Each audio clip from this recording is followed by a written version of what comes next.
পূর্ণতার চেয়ে অপূর্ণতার গল্প যার বেশি, তার কাছে ব্যর্থতার আরেক নাম ভালো আছি।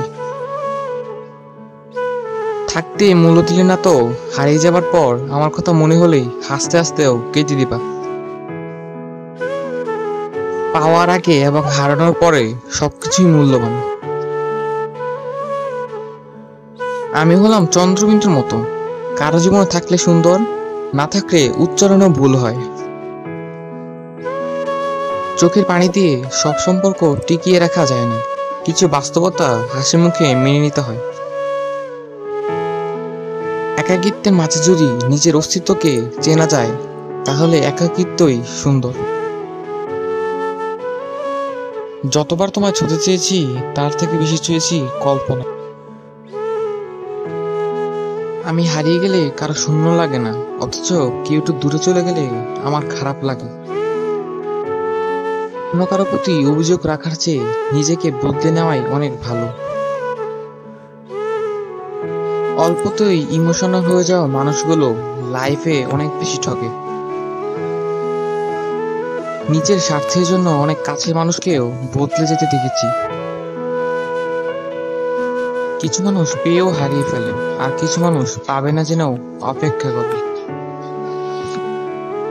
মধ্যবিত্ত হয়ে জন্মালে কিছু বিসর্জন দিতে হয়, তার মধ্যে স্বপ্নের ইচ্ছা অন্যতম। তুমি তুমি যে অবস্থায় আছো সেটা অন্যের কাছে স্বপ্ন। হতাশ না হয়ে শুকরিয়া আদায় করো। মনের মানুষের কাছে বেশি আবেগ প্রকাশ করতে যেও না, কেননা সে তোমার এই দুর্বলতার সুযোগ নিয়ে কষ্ট দিতে পারে। দূরত্ব কি ভালোবাসা বাড়ায় নাকি চলে যাওয়ার বাহানা করায়? যাকে অন্যের পাশে দেখতে কষ্ট হয়, তাকে নিজের কাছে যত্ন করে রাখতে হয়। তাকে কখনো হারিয়ে ফেলো না যে তোমাকে পাবে না যেন ভালোবেসে যায়। ভালোবাসা এমন একটা মায়া আছে, কষ্ট পেলেও ভোলা যায় না, মন ভেঙে গেলেও ঘৃণা করা যায় না। জীবনে কষ্টগুলো ভাগ করে নেওয়ার মতো একজন থাকা দরকার। একাকিত্ব জীবন অনেক কষ্টের। কিছু মানুষের এতটা ইগো, নিজের ভুল বুঝতে পেরেও ক্ষমা চায় না, নিজেরা কষ্ট পেলেও ফিরে আসে না।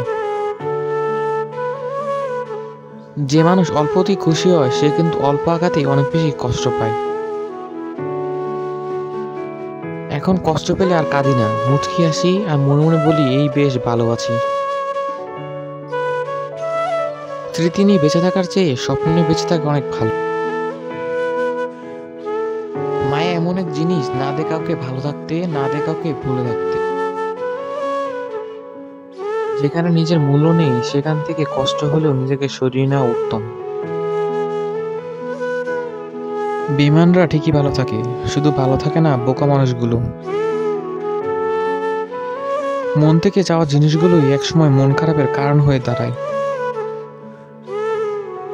রাতের আকাশটা দেখলে বোঝা যায় নীরবতা কতটা সুন্দর।